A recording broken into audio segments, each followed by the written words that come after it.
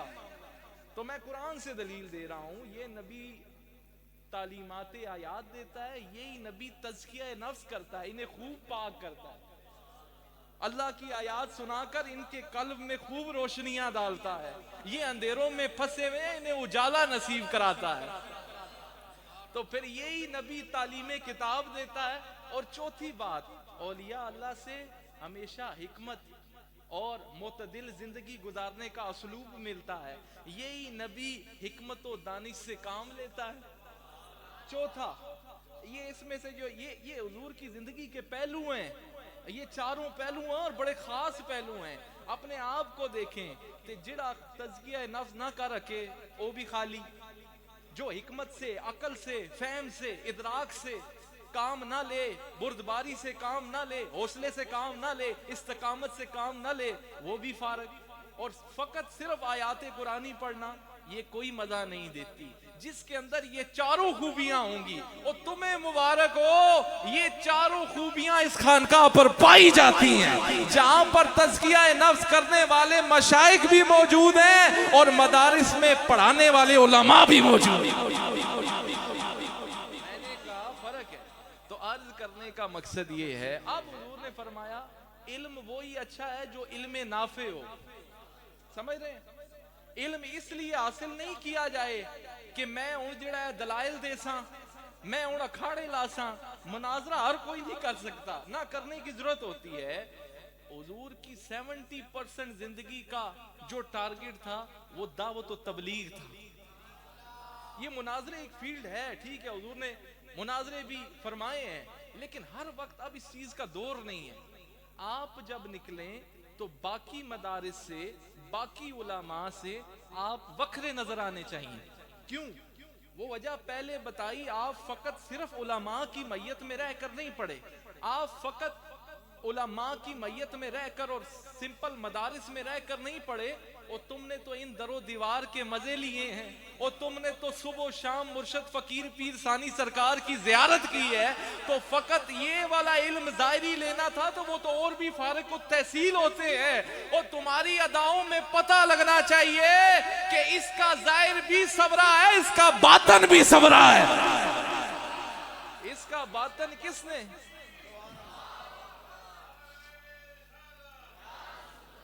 اس زندہ باد جی, زندہ باد. تو اس میں پتہ لگنا چاہیے کہ تم کسی عام مدرسے سے نہیں پڑھے, تم عام کسی ایجوکیشنل انسٹیٹیوشن سے نہیں پڑھے, اور تم ان اولیاء کے پاس پڑھے ہو جو مجدد میعت حاضرہ ہیں. بڑے بڑے علماء جنہیں گھروں میں چین نہیں آتا, یا نام لینا بات نہیں ہوتی, ادھر ظاہر پر ورک کر کے ظاہری علوم حاصل کر کے چین نہیں ملتا. باطنی تسلی حاصل کرنے کے لیے میرے حضور قبلہ عالم کے پاس آتے ہیں. یہ کیا ہے کہ آپ نے اپنی باطن کی اصلاح کرنی ہے. ظاہر کی اصلاح اولیاء سے, اولیاء اللہ سے, صوفیاء سے کیا ملتا ہے کہ آپ کی باطن کی اصلاح ہو. یہ جو باطنی کیفیات ہیں نا, ان کے بڑے بڑے اثرات ہیں.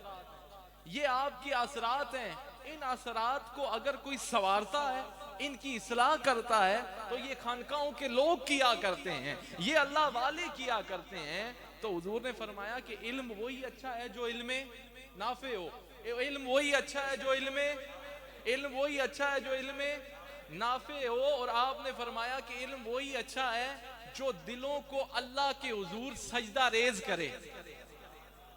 دلوں کو اللہ کے حضور, بھائی اونچا, دلوں کو اللہ کے حضور سجدہ ریز کرے. اب میں دو کیٹیگریاں بتانے لگا ہوں, مجھے ٹائم کا ساتھ بتائی گا, اور ہوا تو میں بیٹھ جاؤں گا.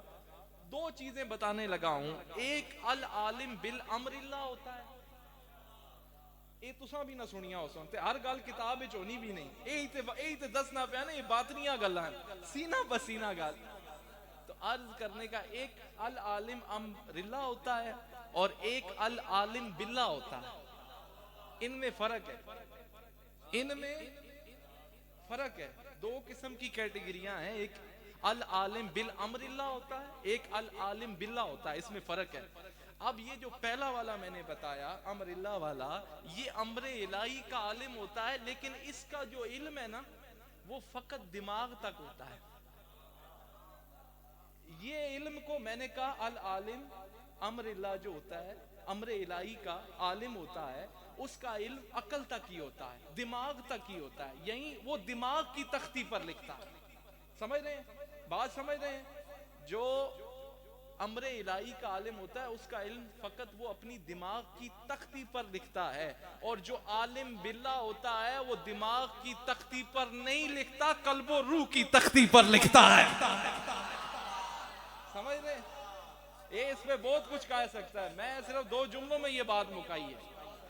میں جو عرض کر رہا ہوں کہ وہ امر الہی کا جو عالم ہوتا ہے وہ اپنے دماغ کی تختیوں پر رکھتا ہے، چیزوں کو لکھتا ہے، اور جو عالم باللہ ہوتا ہے میرے حضور کی بلا عالم جیسا، اے گہریاں گلاں پہ دسنا تے بہت سادیاں کر کے پہ دسنا، بڑا ٹائم لگنا ہے سوتے۔ تو عرض کرنے کا مقصد یہ ہے جو امر اللہ، عالم امر اللہ جو ہوتا ہے، عالم باللہ ہوتا ہے، اس کا علم دماغ میں نہیں رہتا، وہ قلب و روح پر وہ وارد کرتا ہے، قلب و روح پر۔ یہی علم کام کا ہے، یہی علم وہ دماغ کے اوپر اس کا ورود نہیں ہوتا، وارد نہیں کرتا، اس علم کو اپنے باطن کی طرف راغب کرتا ہے، اس علم کو اپنی روح کی طرف راغب کرتا ہے اپنی۔ اب یہ جو کتاب، وہ جو آپ نے بڑا جان رکھا ہے کہ حضرت سلمان علیہ السلام کی وہ درباری جس کو کتاب کا علم تھا، اس میں صرف ظاہری علم نہیں ہے یا باطنی علم بھی ہے، یا وہ جڑا تخت آ گیا ہے نا، وہ صرف چھڑا کتاب صحیفہ سلیمانی کا علم تو تھا، لیکن وہ میت میں رہتا تھا حضرت سلمان علیہ السلام کی، تو وہ اس کے باطن کا علم بھی تھا، وہ دونوں چیزیں تھی، وہ قلب و باطن کا بھی علم تھا۔ یہاں چلتے چلتے چھوٹی سی ایک بات نہ سمجھا دوں، اور جو صحیفہ سلیمانی کا حافظ ہو، مطلب اس کو علم ہو، وہ تو تخت لا سکتا ہے، تو جس کے سینے میں قرآن پاک کا علم محفوظ ہو تو وہ تخت نہیں لا سکتا۔ اللہ، نعرہ تکبیر، نعرہ رسالت، نعرہ تحقیق، نعرہ حیدری، دربار اعظمیہ رحیمیہ سالک آباد شریف۔ اب جو صحیفہ سلیمانی حضرت سلمان علیہ السلام کی کتاب کا علم رکھنے والا، اور اس کی یہ تاثیر ہے کہ وہ تخت لے آئے، تو محمد عربی کے قرآن پاک پڑھنے والا، اس سے ہدایت حاصل کرنے والا، وہ کیا کچھ نہیں لا سکتا ہوگا؟ سمجھ رہے ہیں؟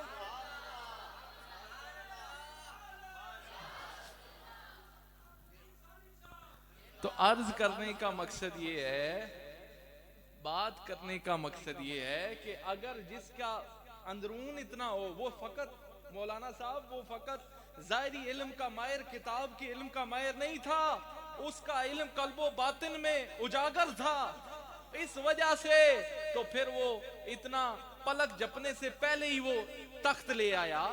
تو جو صحیفہ سلیمانی کا عالم ہو، ان کی کتاب کا عالم ہو، وہ تخت لا سکتا ہے، تو محمد عربی کا قرآن کا عالم کیا کچھ لا سکتا ہوگا؟ اس میں اتنی تاثیر آ گئی، اس میں اتنی تاثیر آ گئی، تو اس کا یہ عالم ہے حافظ جی تے اے پھر حافظانہ کی عالم ہو سی۔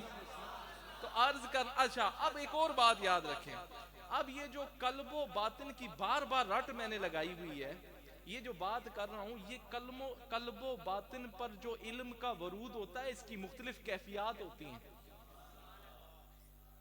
ایک اس کا اندرونی نفاذ ہوتا ہے، ایک انٹرنل انفورسمنٹ ہوتی ہے، اور ایک ایکسٹرنل انفورسمنٹ ہوتی ہے، بیرونی نفاذ ہوتا ہے۔ جب یہ علم اندرونی نفاذ میں آتا ہے نا، اندر آتا ہے، تو بندہ اندر سے کوشش کرتا ہے، مطلب یہ رکوع سجود کر لیے، ظاہر کے اوپر ورک کر لیا، وہ ظاہر پر جب وارد ہوتا ہے تو اس کے افعال سنورتے ہیں، اس کی حرکات سنورتی ہیں، اس کی زندگی سنورتی ہے۔ لیکن جب میں نے کہا کہ یہ جو باطنی ہے، جب اندرونی نفاذ ہوتا ہے، تو وہ جو ظاہر سورا تھا اس کو 4 چاند لگ جاتے ہیں اور اس کا باطن بھی سفر جاتا ہے. نیت کی اصلاح ہونے شروع ہو جاتی ہے. پہلے اس کے افعال، اس کی حرکات و سکنات کی اصلاح ہوتی ہے جب بیرونی نفاذ ہوتا ہے. اور جدوں یہ اللہ والے اندرونی ٹھکور کرنے نا دلے نہیں اصلاح. یہ باج فقیروں وہ اندر دا چور جو ہے وہ یہی مارتے ہیں، تزکیہ نفس یہی کرتے ہیں. اے آج پیڑ ہی تے نا یہ جو عالم پٹری سے اتر جاتا ہے، عالم ہو تو نہیں اترتا، ساتھ صوفی بھی ہو پھر تو بالکل ہی نہیں اترتا. آج یہ وانڈی تے پئی ہے نا جس نے پیچھے کوئی علم نہیں حفاظت اللہ، جس نے میں مکانے اللہ پیچھے کوئی نہیں ہونا. تو آپ نے وہ نہیں بننا، بے لگام گھوڑا نہیں بننا. یہ علم جب تک سینے میں ہے نا، باطن میں ہے تو یہ نور ہے، دماغ کو چڑھ گیا تو فطور ہے، وہ نہیں بننا بے لگام. تو عرض کرنے کا مقصد یہ ہے کہ یہ مختلف اس کے اندر پھر ہرس اور لالچ سے بندہ بچتا ہے جب اندرونی نفاذ ہوتا ہے. اندرونی نفاذ یہ اولیاء کی نگاہوں سے ہوتا ہے. یہ اندرونی جو نفاذ ہوتا ہے یہ اولیاء کی نگاہ سے ہوتا ہے. پھر ایک میں نے بعد علم، بے شک جو اللہ سے ڈرنے والے ہیں وہ کون ہیں؟ علماء. اچھا اب یہ جو ڈرنے والے، تقوی بھی اللہ والوں کی بارگاہ سے نصیب ہوتا ہے. حضور قبلہ عالم تبھی عالم ہے کہ وہ جب اس پوائنٹ کے اوپر عمل کرے گا، سب سے ڈرنے والا، خشیت الہی والا، تقوی اختیار کرنے والا. میں بات کرتا ہوں تقوی اختیار وہی کرتا ہے جو اللہ والوں کی صحبت میں بیٹھے.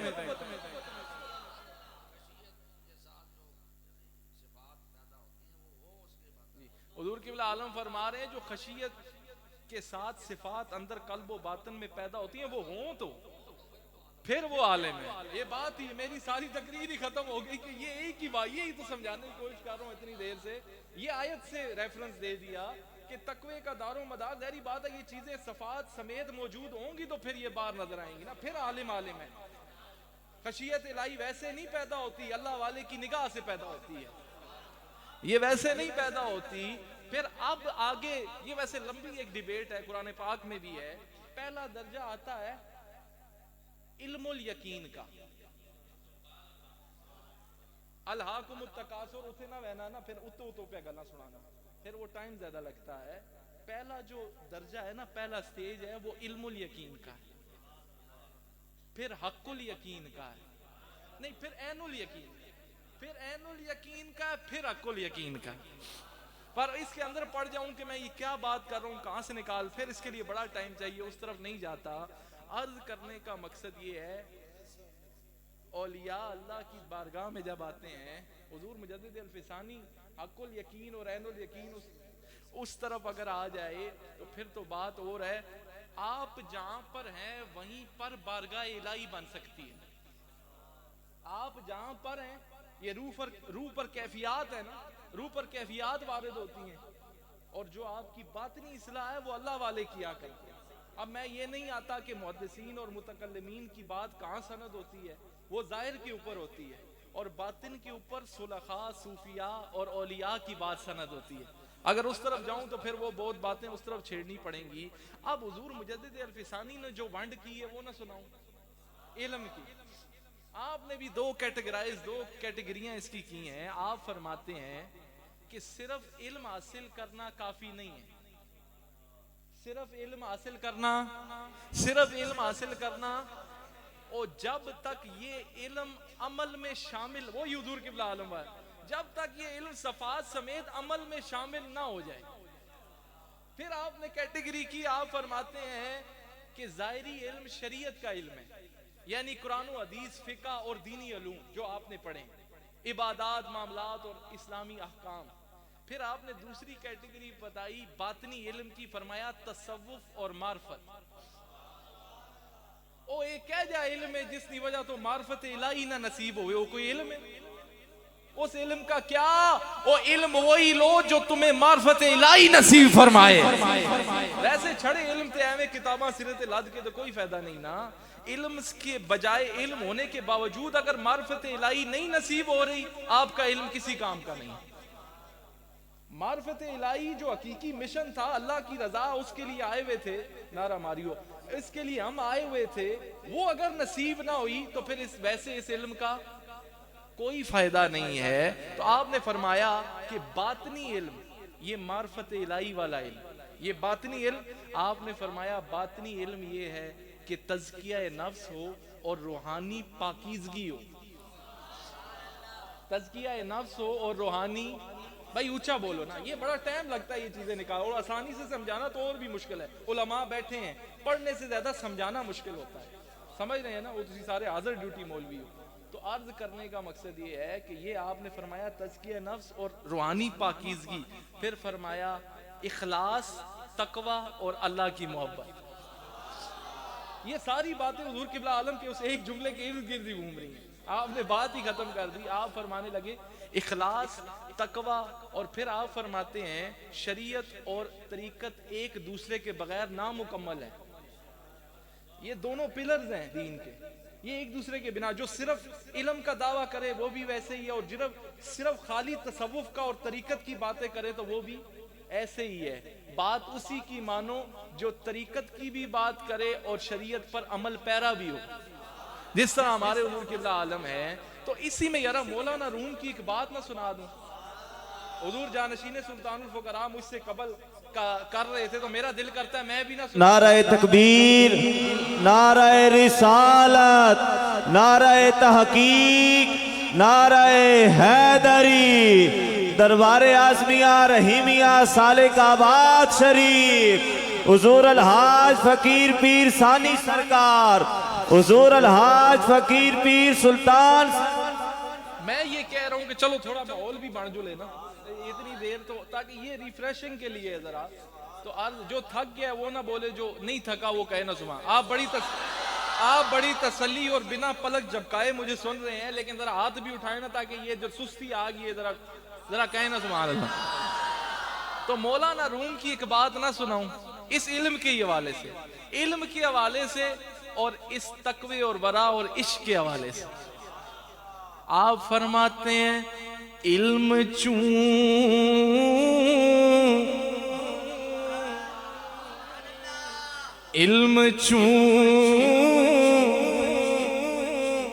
بر دل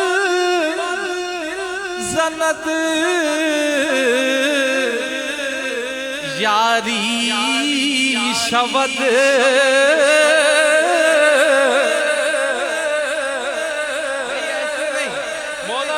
سمجھا بھی دوں گا بعد میں, لیکن پہلے ذوق سے سنیں گے پھر سمجھاؤں گا. آپ کیا فرماتے ہیں علم چون او بر دل زند یاری شود, او علم چون بر تن زند باری شود. آپ فرماتے ہیں یہ علم جب دل میں اترے گا تو مددگار ہوگا, اور جب علم صرف جسم تک رہے گا تو وہ فقط دنیا تک ہی محدود رہے گا. یہ کیا بات ہے بھائی. آپ فرما رہے ہیں یہ فقط دل میں اترے گا تو تب معرفت الہی نصیب ہوگی, اور فقط یہ علم ظاہر پر ہی ہوگا تو وہ پھر تمہارے دماغ تک ہی محدود رہے گا. آپ فرماتے ہیں عشق از علم برتر آمد بی گمان,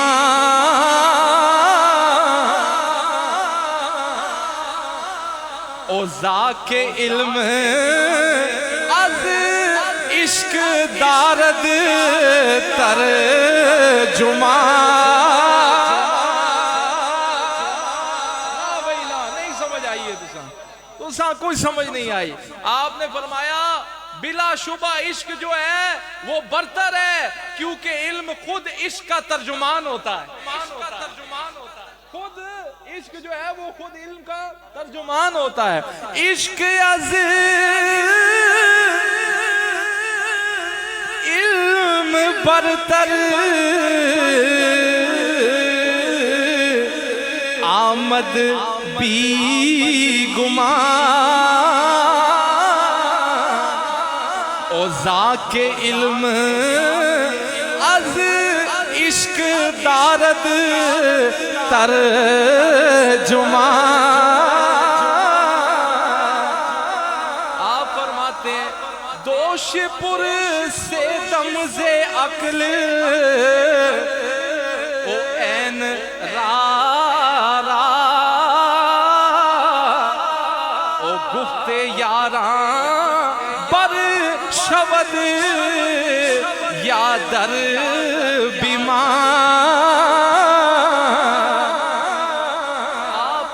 پھر آپ نے بات ہی ختم کر دی. صد کتاب و صد ورق او در نار کن. صد کتاب و صد ورق او در نار کن. او وحدت از گفت و شنود آزاد کن. پھر آخر میں کیا کہتے ہیں مولوی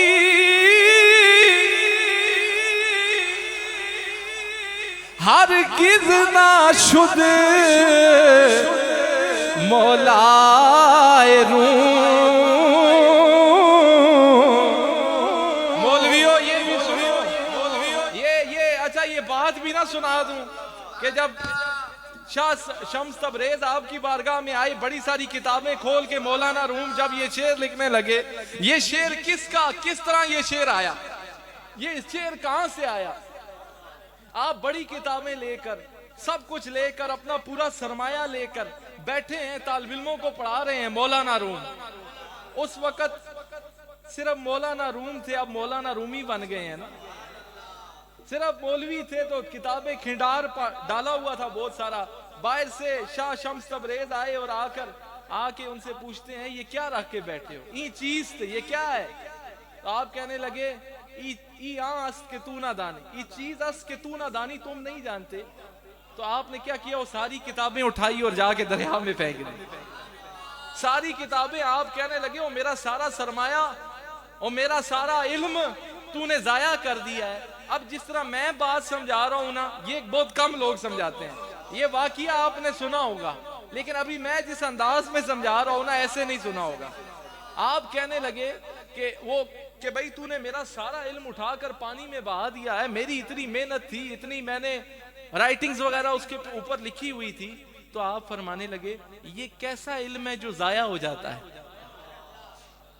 یہ کیڑا علم ہے کتابوں میں ہے جو ضائع, یہی تو باطنی علم ہے نا بھائی جو نہیں ضائع ہوتا. یہ کتاباں اللہ ساٹھ چھوڑوں سے ضائع ہو گیا نا, یہ کون سا علم ہے؟ تو اب آپ گئے, اچھا واپس جائیے. تو گئے اور پانی سے جب وہ کتابیں نکالی تو یوں دھوڑ اس سے نکل رہی تھی, نکالی پانی میں سے. فرمایا یہ وہ علم ہے جو تو نہیں جانتا. پھر آپ نے فرمایا مولوی ہرگز نہ شد